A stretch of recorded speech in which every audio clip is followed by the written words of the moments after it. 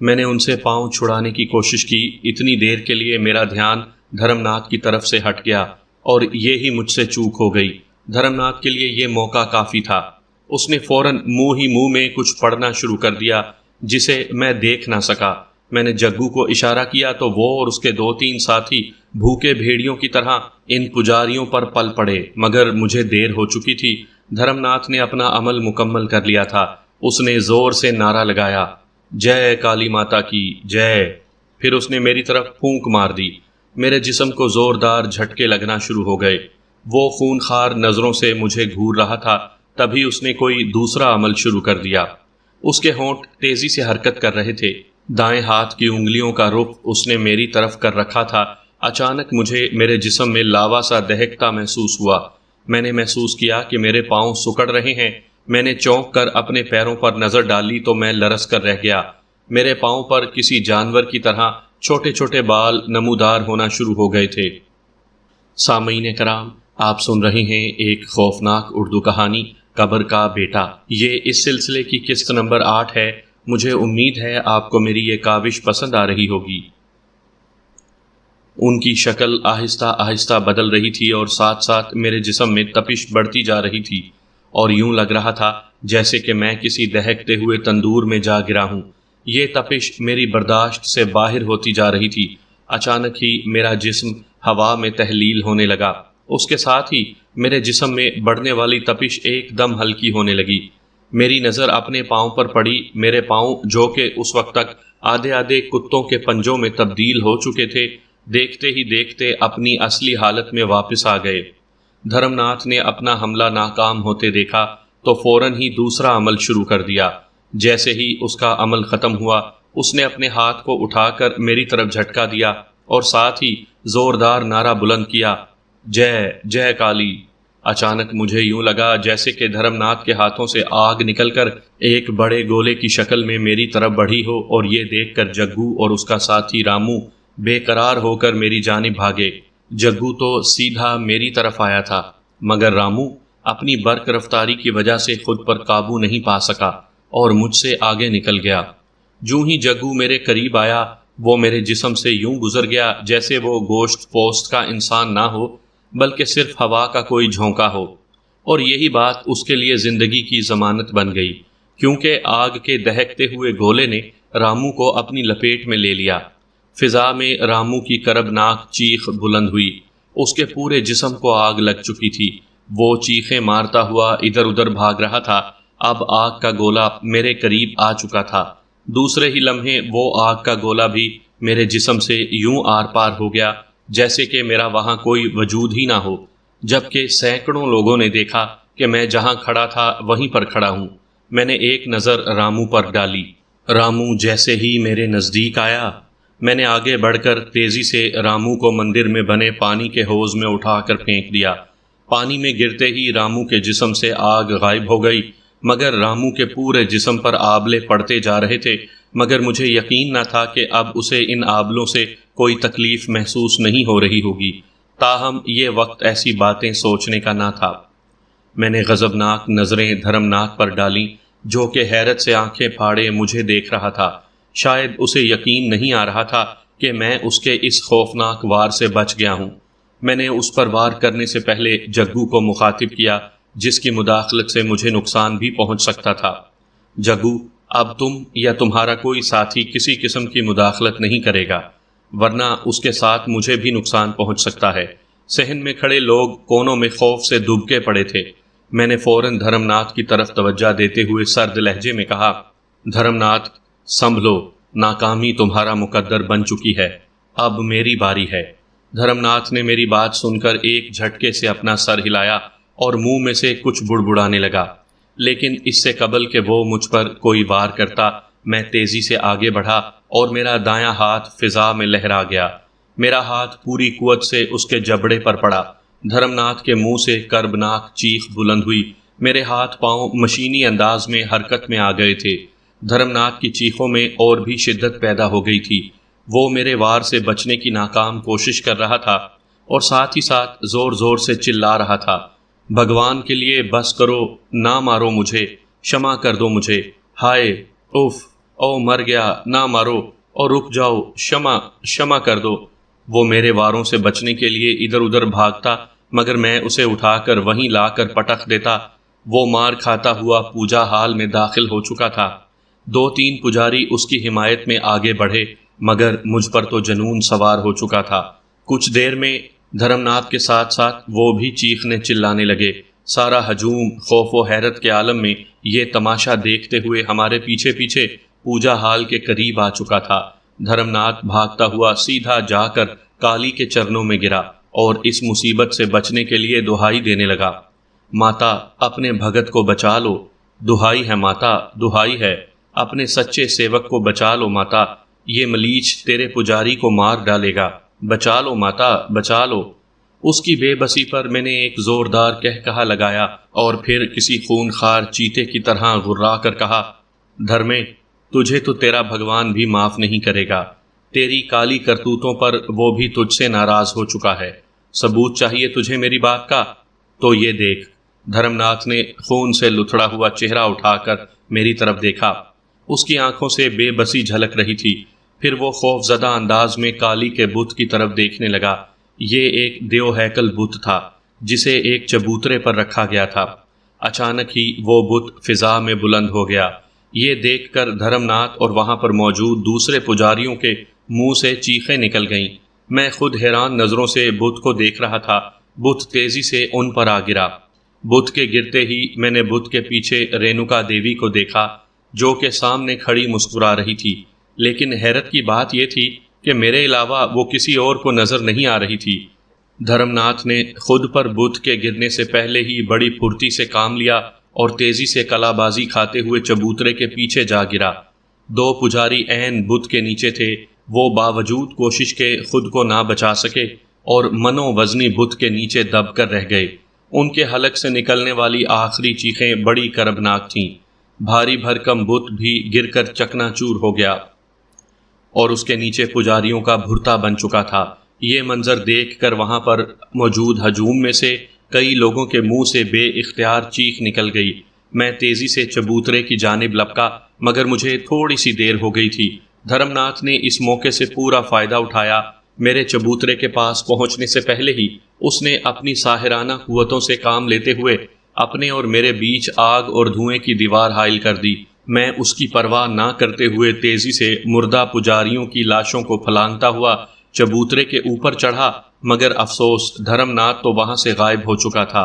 میں بے چینی سے ادھر ادھر بھاگ کر دیکھ رہا تھا، مگر ہندو بھگوڑا ایک مسلمان سے مقابلہ نہ کر سکا اور وہاں سے راہ فرار اختیار کر گیا۔ مجھے دل میں اس بات کا اعتراف کرنا پڑا کہ دھرم ناتھ تو بہرحال زبردست ساحر تھا، کیونکہ اس طرح کسی کی آنکھوں کے سامنے غائب ہو جانا معمولی بات نہیں تھی۔ دھرم ناتھ کے فرار ہو جانے کے بعد میں بری طرح سے جھنجھلا گیا۔ اسی جھنجھلاہٹ نے میرے ذہن کو بھی منتشر کر دیا۔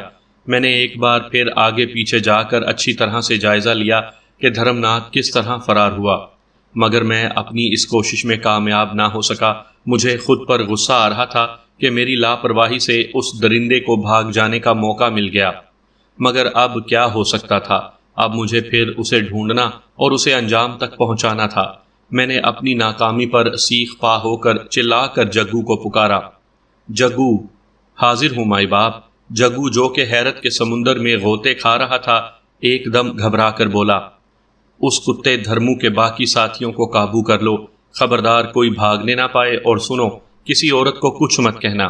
جو حکم مائی باپ، جگو نے پھرتی سے اپنی جگہ سے حرکت کرتے ہوئے کہا۔ جگو کے ایک اشارے پر اس کے ساتھیوں نے وہاں پر موجود 20 کے قریب پجاریوں پر ہلہ بول دیا۔ پجاری جو کہ پہلے دھرم ناتھ کی درگت بنتے دیکھ کر اور پھر اس کے فرار ہو جانے پر پہلے ہی خوف زدہ تھے اور فرار کی راہ ڈھونڈ رہے تھے، اس اچانک حملے پر اور بھی بوکھلا گئے۔ جگو اور اس کے ساتھیوں نے انہیں مکوں اور ٹھڈوں پر رکھ لیا۔ چند ایک نے رسیوں سے اس کی پٹائی کرنا شروع کر دی۔ مندر میں ایک بار پھر چیخیں گونجنے لگیں۔ ان میں سے کوئی بھی رحم کے قابل نہیں تھا۔ ہر کوئی کسی نہ کسی طور پر دھرم ناتھ کے جرم میں شریک رہا تھا، اس لیے مجھے ان پر بالکل رحم نہیں آ رہا تھا۔ ان کے منہ سے نکلتی ہوئی کربناک چیخیں مجھے سکون بخش رہی تھیں۔ یہ سب ظالم تھے، درندے تھے، دھرم ناتھ کے چھوڑے ہوئے دلال تھے، جو معصوم لڑکیوں کو اغوا کر کے دھرم ناتھ کی خدمت میں پیش کرتے تھے۔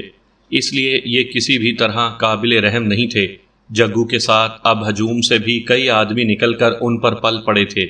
ان میں زیادہ تر ان لڑکیوں کے بھائی اور باپ تھے جو دھرم ناتھ کی درندگی کا نشانہ بنی تھیں۔ جگو اور ان کے ساتھیوں نے مار مار کر پجاریوں کا حلیہ بگاڑ دیا تھا۔ وہ سب بڑی بے رحمی سے انہیں پیٹ رہے تھے۔ تمام داسیاں ایک کونے میں کھڑی خوف سے تھر تھر کانپتی ہوئی یہ سب کچھ دیکھ رہی تھی، حالانکہ انہوں نے بخوبی سن لیا تھا کہ میں نے جگو کو منع کر دیا تھا کہ انہیں ہاتھ نہ لگائے، مگر وہ پھر بھی بار بار سہمی ہوئی نگاہوں سے مجھے دیکھ رہی تھی۔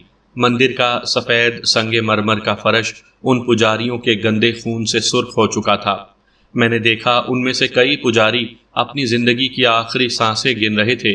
یہ دیکھ کر میں نے جگو کو روکتے ہوئے آواز دی، بس جگو، بس کرو، ان کے لیے اتنی سزا کافی ہے، باقی کام پولیس پورا کرے گی۔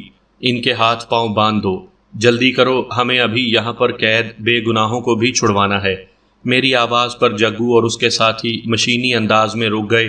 انہوں نے ادھر ادھر سے رسیاں اکٹھی کیں اور زخموں سے کراہتے ہوئے پجاریوں کی مشقیں کس دیں۔ اس کام سے فارغ ہو کر میں نے اپنے قدم داسیوں کی طرف بڑھائے۔ مجھے اپنی جانب بڑھتا دیکھ کر ان میں سے کئی ایک خوف سے چیخیں مارنے لگیں۔ انہیں میرے بارے میں یقیناً غلط فہمی تھی، شاید انہوں نے مجھے بھی دھرم ناتھ جیسا ہی سمجھ لیا تھا۔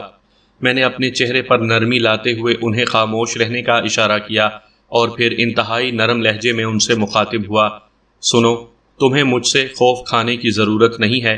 میں دھرم ناتھ نہیں، شہریار احمد ہوں۔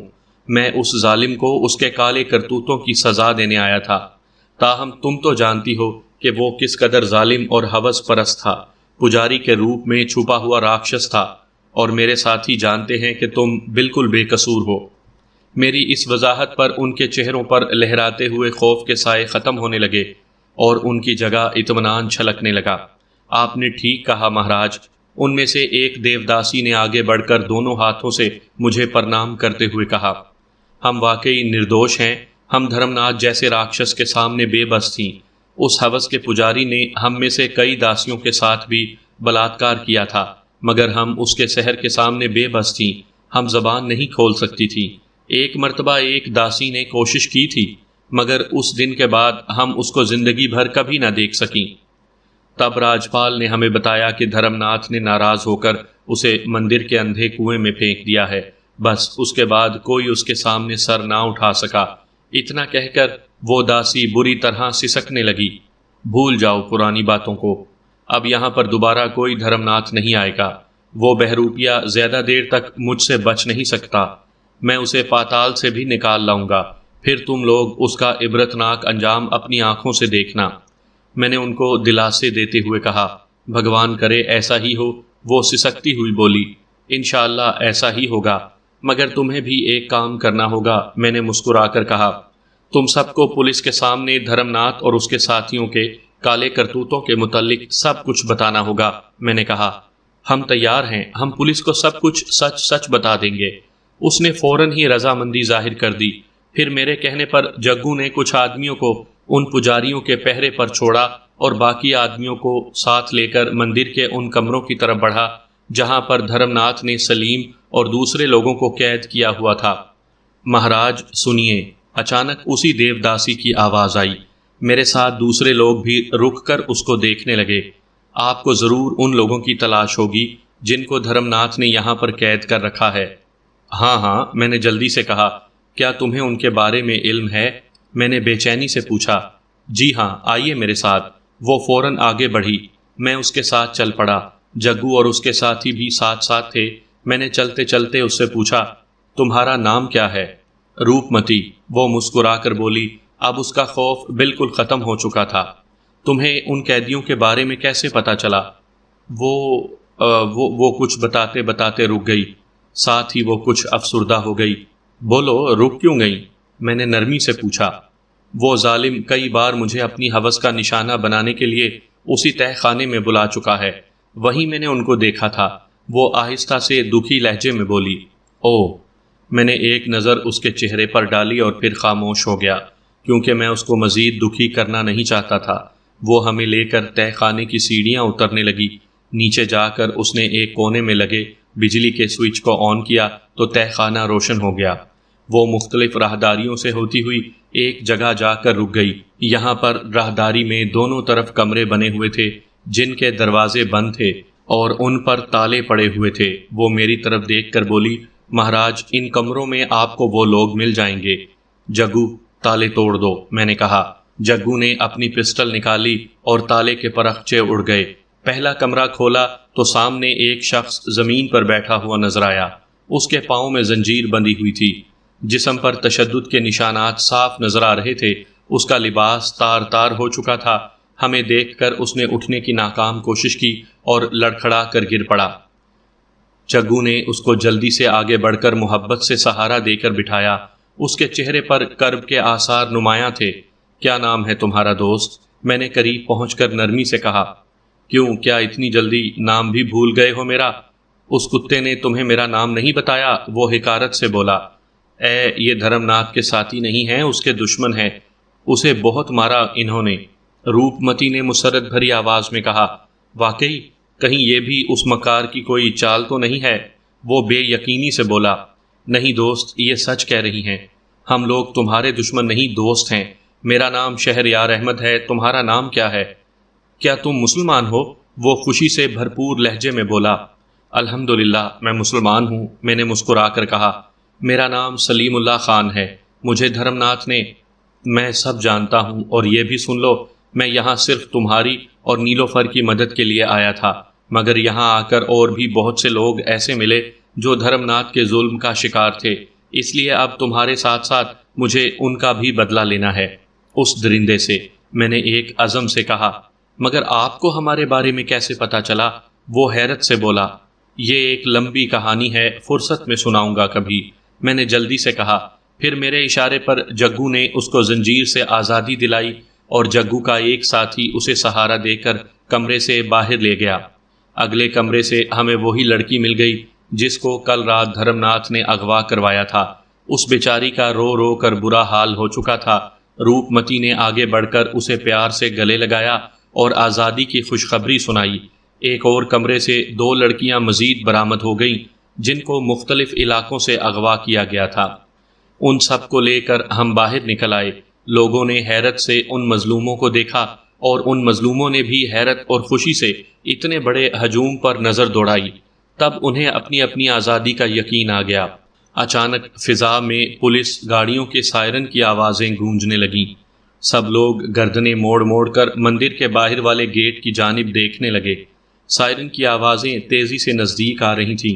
میں نے مسکرا کر معنی خیز نظروں سے جگو کی طرف دیکھا جسے میں نے اپنے پروگرام سے آگاہ کر دیا تھا۔ جگو نے بھی مسکرا کر مجھے دیکھا۔ پھر مندر کی پتھریلی سیڑھیوں سے بھاری بوٹوں کی دھمک سنائی دی۔ انسپیکٹر خان میرے ساتھ طے کیے ہوئے پروگرام کے مطابق بالکل ٹھیک وقت پر پہنچا تھا۔ سب سے پہلے مجھے خان کا چہرہ نظر آیا۔ اس کے ساتھ انسپیکٹر ونود اور 20-25 پولیس والے ہاتھوں میں بندوقیں پکڑے نمودار ہوئے۔ پولیس کو لوگوں نے ایک طرف ہو کر راستہ دیا۔ پولیس والے مندر میں خونی اور بندھے ہوئے پجاریوں کو دیکھ کر ٹھٹک گئے۔ انسپیکٹر خان بھی چونک پڑا۔ پھر اس نے اپنی حیرت پر قابو پایا اور تیزی سے آگے بڑھا۔ پسٹل اس کے ہاتھ میں تھی۔ کس نے کیا یہ سب کچھ؟ اس نے جان بوجھ کر لا علم بنتے ہوئے کڑک کر کہا۔ میں نے کیا خان، یہ سب کچھ میں نے کیا ہے۔ میں نے آگے بڑھ کر سینہ تان کر کہا، میں نے، شیرو دادا نے یہ سب کچھ کیا ہے۔ نہیں، یہ میں نے کیا ہے۔ اچانک جگو نے جذباتی انداز میں کہا، نہیں صاحب، یہ میں نے کیا ہے۔ جگو کا ایک ساتھی جلدی سے آگے بڑھ کر بولا، یہ ہم نے کیا ہے، یہ ہم نے کیا ہے۔ اچانک وہاں پر موجود سب لوگ پرجوش انداز میں بولے۔ خان حیرت سے چاروں طرف گھوم کر رہ گیا۔ یہ مجرم ہیں خان، عزتوں کے لٹیرے ہیں، ہوس کے پجاری ہیں، مذہب کا لبادہ اوڑھ کر لوگوں کو دھوکہ دیتے ہیں۔ میں نے سرد لہجے میں کہا، ان کا یہ حشر میں نے اور میرے ساتھیوں نے کیا ہے، مگر وہ خان نے بے چین ہو کر ادھر ادھر دیکھا۔ میں اس کا مطلب سمجھ گیا۔ میں نے افسردہ ہو کر کہا، مجھے افسوس ہے خان، ان کا گرو وہ بڑا شیطان دھرم ناتھ زخمی حالت میں بھی اپنی مکاری سے فرار ہونے میں کامیاب ہو گیا، مگر وہ بچ کر نہیں جا سکتا مجھ سے۔ بہت جلد وہ دوبارہ میری گرفت میں ہوگا، میں نے پرعزم لہجے میں کہا۔ میری بات پر خان افسردہ ہو گیا، مگر پھر بھی میرے ارادے اور میرے موجودہ کارنامے کو دیکھتے ہوئے وہ کافی حد تک مطمئن ہو گیا۔ خان صاحب، یہ وہ لڑکیاں جن کو دھرم ناتھ نے اغوا کر کے قید کیا ہوا تھا، اور یہ نوجوان بھی اس کی قید میں تھا۔ دھرم ناتھ کے جرائم کی گواہی یہاں کی دیوداسیوں سے تمہیں مل جائے گی۔ دھرم ناتھ کے جرم میں شریک یہ چھوٹے پجاری آپ کے سامنے ہیں، ان سے ان کے جرائم کا اعتراف کروانا آپ کا کام ہے۔ میں نے پروقار لہجے میں خان کو مختصر تفصیل بتائی۔ شکریہ شیرو دادا، تم نے ایک بار پھر قانون کی مدد کی ہے، اس کے لیے ہم سب تمہارے مشکور ہیں۔ خان نے گرم جوشی سے مجھے گلے لگاتے ہوئے کہا۔ اوکے خان صاحب، باقی باتیں پھر ہوں گی، اب اجازت۔ میں نے مسکرا کر خان سے علیحدہ ہوتے ہوئے کہا، اوکے، ایک بار پھر آپ کا بہت بہت شکریہ شہریار احمد۔ خان نے مجھے ماتھے پر ہاتھ رکھ کر سلام کرتے ہوئے آہستہ سے کہا، اور میں معنی خیز نظروں سے اسے دیکھتا ہوا مندر سے باہر چل پڑا۔ میں کالی کے مندر سے باہر نکل آیا تو پیچھے پیچھے جگو اور اس کے ساتھی بھی چل پڑے۔ ان کے عقب میں بستی کے لوگ تھے جو ہمارے ساتھ یہاں تک آئے تھے۔ ان کے چہرے خوشی سے مہک رہے تھے، اس کے باوجود کہ دھرم ناتھ پکڑا نہیں جا سکا تھا، مگر اس کا چہرہ بے نقاب ہونے اور اس کے فرار ہونے پر بھی انہیں بہت زیادہ خوشی تھی، اور شاید اس لیے بھی کہ انہیں اب اس بات کا یقین ہو گیا تھا کہ مجرم کے فرار ہو جانے سے ان کی ماؤں اور بہنوں کی عزت محفوظ ہو گئی ہے۔ یہ لوگ پورے جوش و خروش کے ساتھ نعرے لگاتے ہوئے میرے پیچھے پیچھے چلے آ رہے تھے۔